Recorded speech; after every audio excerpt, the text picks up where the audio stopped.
اگر کوئی بندہ استغفار کرے توبہ نہ کرے تو کیا اسے کچھ فائدہ دے گا یا نہیں دے گا؟ ایک بندے نے گناہ کیا، مان لیجیے کہ سگریٹ پیا، سگریٹ پینا گناہ کا کام ہے نہیں ہے، بیڑی پینا سگریٹ پینا، ٹھیک ہے؟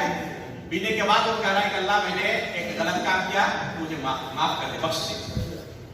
اللہ تعالیٰ سے عہد نہیں کر رہا ہے کہ دوبارہ نہیں لوں گا، صرف جو گناہ کیا ہے اس گناہ سے اس نے معافی طلب کی، مستقبل میں نہ کرنے کا عہد نہیں کیا ہے، اور پھر بعد میں دوبارہ پھر پیتا ہے، 15 منٹ بعد میں، آدھے گھنٹے بعد پھر دوبارہ پیتا، پھر کہہ رہا ہے کہ اللہ مجھے معاف کر دے، استغفر اللہ، اور پھر بعد میں پیا، پھر اس طرح استغفر اللہ کہہ رہا ہے۔ جب بھی اس سے گناہ سزا ہو رہی ہے تو وہ اسی طرح اللہ رب العالمین کے سامنے کہہ رہا ہے کہ اللہ مجھے معاف کر دے، استغفر اللہ کہہ رہا ہے، مستقبل میں نہ کرنے کا وعدہ نہیں کر رہا ہے۔ تو یہ استغفار سے کچھ فائدہ دے گا یا نہیں دے گا؟ اس بارے میں علماء کا اختلاف ہے، اور راجہ یہی معلوم ہوتا ہے کہ گرچہ وہ وعدہ نہ کرے مستقبل میں نہ کرنے کا، تب بھی انشاءاللہ اسے فائدہ دے گا، تب بھی انشاءاللہ اسے فائدہ دے گا۔ اس لیے توبہ نہ بھی کرے لیکن استغفار کرے تو انشاءاللہ اس کے حق میں یہ بہتر ہے۔ یہ اس صورت میں ہے جب بندہ خود اپنے لیے استغفار کر رہا ہے، لیکن اگر کوئی کسی دوسرے بھائی کے لیے استغفار کر رہا ہے، آپ نے اپنے کسی بھائی کے لیے غیبی طور پر، غائبانہ طور پر استغفار کیا کہ اللہ میرے بھائی کو بخش دے، یا جس شخص کی وفات ہو چکی ہے اس کے لیے آپ استغفار کر رہے ہیں، جیسے کہ اللہ کے رسول صلی اللہ علیہ وسلم سے مروی ہے، عثمان رضی اللہ تعالیٰ عنہ فرماتے ہیں کہ اللہ کے رسول نے بقیع کے اندر بقیع الغرقد کا قبرستان، جو مدینے کا قبرستان، مسجد نبوی سے متصل مشرقی جانب، آپ لوگوں نے دیکھا ہوگا، ایک شخص کو، ایک صحابی کو اللہ کے رسول نے دفن کیا، اس کے بعد صحابہ کرام سے کیا اللہ کے رسول نے فرمایا، استغفروا لأخیکم فإنه الآن يسأل، اپنے بھائی کے لیے تم بخشش طلب کرو اللہ تعالیٰ سے، فإنه الآن يسأل، ابھی اس بندے سے سوال جواب کیا جائے گا، فرشتے آئیں گے اس سے سوال جواب کریں گے، اس لیے اپنے بھائی کے لیے بخشش طلب کرو، وہ تو مر چکے ہیں، توبہ بھی نہیں کر سکتے، وفات ہو چکی ہے، توبہ نہیں کر سکتے، اللہ کے رسول نے صرف استغفار کرنے کا حکم دیا، اور دوسرا بندہ کسی دوسرے کے لیے توبہ نہیں کر سکتا، استغفار کر سکتا ہے، توبہ خود آپ ہی کر سکتے ہیں کہ میں مستقبل میں اس گناہ کو نہیں کروں گا، لیکن دوسرا بندہ کسی دوسرے کے بارے میں کیسے کہہ سکتا ہے کہ وہ اس گناہ کو نہیں کرے گا، بلکہ استغفار صرف کر سکتا ہے۔ تو اللہ کے رسول نے استغفار کرنے کا حکم دیا کہ اپنے بھائی کے لیے تم استغفار کرو، بخشش طلب کرو اللہ تعالیٰ سے۔ تو اگر فائدہ نہ دیتا تو اللہ کے رسول کیوں کہتے ہیں؟ اگر فائدہ ہی نہیں پہنچتا اس بندے کو تو اللہ کے رسول اس کام کے لیے نہیں کہتے۔ اللہ کے رسول کا صحابہ کرام سے یہ فرمانا کہ اپنے بھائی کے لیے بخشش طلب کرو، اس بات کی دلیل ہے کہ اگر کوئی بندہ اپنے بھائی کے لیے بخشش طلب کرتا ہے کہ اللہ میرے بھائی کو بخش دے، تو اسے فائدہ ملتا ہے۔ اس لیے ہمیں چاہیے کہ خود اپنے لیے بھی استغفار کریں اور دوسرے مسلمان بھائیوں کے لیے بھی استغفار کریں، بلکہ جتنے مؤمن اور مسلمان دنیا کے اندر موجود ہیں سب کے لیے آپ استغفار کریں۔ اس کا فائدہ کیا ہوگا؟ جتنے لوگوں کے حق میں آپ استغفار کریں گے نا، فرشتے کہتے ہیں کہ آپ کے لیے بھی اسی طرح ہو، یعنی تمام لوگوں کی طرف سے آپ کے لیے بھی اسی طرح کی دعا ہو۔ اللہ، پوری دنیا کے لوگوں کے لیے آپ دعا کریں گے تو پوری دنیا کے لوگوں کی طرف سے بھی آپ کے لیے فرشتے دعا کریں گے۔ الذين يقولون ربنا اغفر لنا ولإخواننا الذين سبقونا بالإيمان ولا تجعل في قلوبنا غلا للذين آمنوا، یہ نیک لوگوں کے بارے میں اللہ تعالیٰ نے فرمایا الذين يقولون ربنا اغفر لنا ولإخواننا الذين سبقونا بالإيمان، کہ اللہ تو ہمیں بخش دے اور ان تمام ہمارے بھائیوں کو بھی بخش دے جو ہم سے پہلے اس دنیا سے گزر چکے، جو مومن تھے اور اس دنیا سے گزر چکے۔ یہ ہمیں دعا کرنی چاہیے، خود اپنے لیے نہیں بلکہ دوسروں کے لیے بھی۔ اگر کوئی بندہ اس طرح استغفار کی ملازمت کرتا ہے تو انشاءاللہ قیامت کے دن ایسے بندے ذلیل و خوار نہیں ہوں گے، رسوا نہیں ہوں گے، پریشان نہیں ہوں گے، بلکہ سب سے زیادہ انہیں استغفار کو دیکھ کر قیامت کے دن خوشی ہوگی۔ استغفار کے بہت سارے الفاظ آئے ہیں، بلکہ اللہ کے رسول صلی اللہ علیہ وسلم کے آخری الفاظ اس دنیا سے رخصت ہوتے وقت کیا تھے؟ استغفار کے الفاظ ہیں۔ اما عائشہ رضی اللہ عنہا فرماتی ہیں کہ جس وقت اللہ کے رسول کی وفات ہوئی اللہ کے رسول میرے ہی گود میں تھے، بین صحری و نحری، اللہ کے رسول کا سر اللہ عائشہ رضی اللہ تعالیٰ عنہ کی گود میں تھا، اور اللہ کے رسول کی زبان سے اس وقت کون سے الفاظ ادا ہو رہے تھے؟ استغفار کے الفاظ ادا ہو رہے تھے۔ آخری وقت تک اللہ کے رسول نے استغفار کو لازم کیا، بلکہ نماز مجلس ختم کر کے تو مجلس ختم کرنے کی دعا کرتے، کون سی دعا ہے یہ کسی کو یاد ہے؟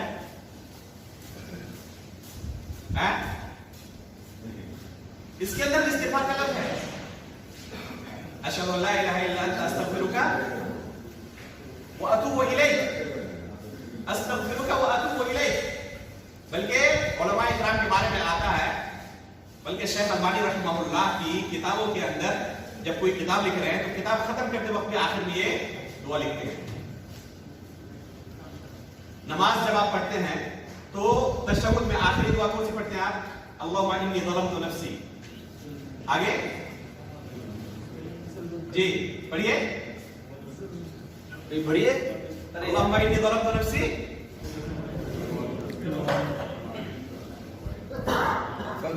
فاغفر لی انہ لا یغفر الذنوب الا انت۔ نماز ختم کر رہے ہیں آخر میں استغفار ہے، مجلس ختم کر رہے ہیں آخر میں استغفار ہے۔ آپ خطیب کو جمعہ کا خطبہ ختم کرتے وقت آخر میں کیا کہتے ہیں سنتے ہیں؟ اقول قولی ھذا استغفر اللہ واتوب الیہ، کہتے ہیں نا ہر نیک کام کے آخر میں استغفار ہے، اس لیے ہمیشہ ہر نیک کام کو ختم کرتے وقت استغفار کریں، استغفار اس کا التزام کریں۔ سب سے اچھے الفاظ، بہت سارے الفاظ وارد ہیں جس کا حدیث کے اندر سید الاستغفار کہا گیا ہے، تمام استغفار کے کلمات جتنے بھی ہیں ان کا سردار ہے یہ سید الاستغفار کی بنیاد ہے۔ اللہم انت ربی لا الہ الا انت خلقتنی وانا عبدک وانا علی عہدک ووعدک ما استطعت اعوذ بک من شر ما صنعت ابوء لک، سے پہلے اس کی وفات ہو جاتی ہے، یا شام کو پڑھتا ہے اور صبح ہونے سے پہلے اس کی وفات ہو جاتی ہے تو وہ جنتی ہوگا، صرف موت کا فاصلہ ہے اس شخص کے درمیان اور جنت کے درمیان۔ انشاءاللہ جب اس کی وفات ہوگی تو صبح پڑھا اس نے اور شام ہونے سے پہلے وفات ہوگی، موت کا فاصلہ تھا، وفات ہوئی تو جنتی، شام کو پڑھا صبح ہونے سے پہلے وفات ہو گئی، موت کا صرف فاصلہ تھا، موت ہوئی اور فوراً وہ جنتی۔ اس لیے میرے بھائیوں اس دعا کا التزام کریں، بلکہ بکثرت اس کو پڑھا کریں، ہمیشہ پڑھا کریں۔ اس کا معنی کیا ہے؟ اللہم انت ربی لا الہ الا انت، اے اللہ تو میرا رب ہے، تو میرا پروردگار ہے، تو پالانہار ہے، لا الہ الا انت، تیرے سوا کوئی معبود نہیں۔ اب غور کریں، اللہم انت ربی لا الہ الا انت کے اندر توحید کی تینوں قسموں کا اقرار ہے، توحید ربوبیت کا اقرار ہے، توحید الوہیت کا اقرار ہے، توحید اسماء و صفات کا اقرار ہے۔ توحید کی کتنی قسمیں ہیں؟ تین قسمیں، توحید ربوبیت، توحید الوہیت اور توحید اسماء و صفات۔ اس دعا کے اندر بندہ توحید کی تینوں قسموں کا اقرار کر رہا ہے کہ اللہ تو میرا رب ہے، تو پالانہار ہے میرا، اور تیرے سوا کوئی عبادت کا مستحق نہیں۔ خلقتنی وانا عبدک، تو نے مجھے پیدا کیا، میں تیرا بندہ ہوں۔ اللہ کے سوا کوئی پیدا کر سکتا ہے؟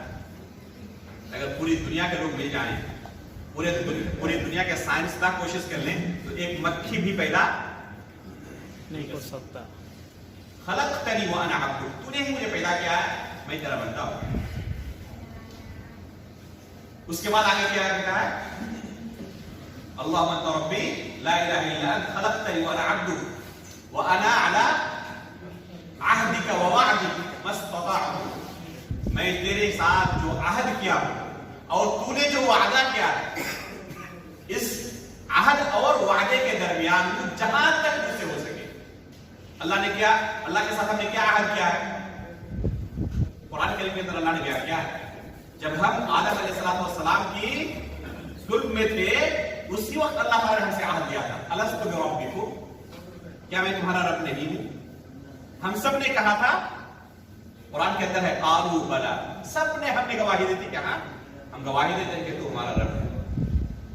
تو اللہ کو اپنا رب ماننا اس کی وحدانیت کا اقرار کرنا، اس کے ساتھ شرک نہ کرنا، اس کا ہم نے اللہ سے وعدہ کیا ہوا ہے. اور اللہ تعالیٰ نے کیا ہم سے وعدہ کیا ہے کہ اگر کوئی بندہ اللہ رب العالمین کو اپنا رب مانتا ہے، اس کے ساتھ کسی کو شریک نہیں کرتا، تو اللہ تعالیٰ اسے جنت عطا کرے گا. تو اس عہد کے درمیان، تعاہد کے درمیان اور اللہ رب العالمین کے وعدے کے درمیان جہاں تک مجھ سے ہو سکے میں اس کو نبھانے کی کوشش کرتا ہوں. اس کے بعد کیا ہے؟